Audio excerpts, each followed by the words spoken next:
How to change theme on TradingView.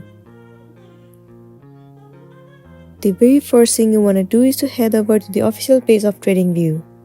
Enter your login credential and then log into your specific account. Once you are in here, do the right click on the screen and over here you can see the option of color theme. Click on it. Two different options will be available to you. One is light and the other is dark. Let me click on dark.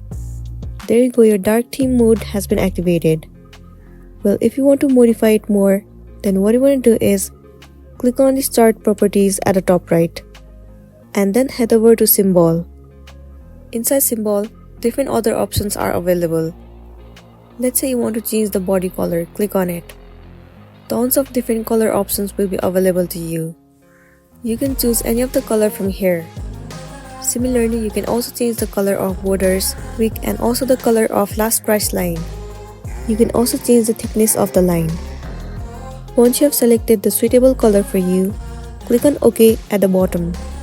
The changes will take place in your TradingView.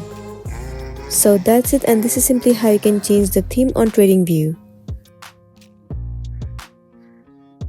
I really hope this video is going to be helpful for you. If it does, please make sure to like and subscribe to our channel. And thank you for watching it till the end.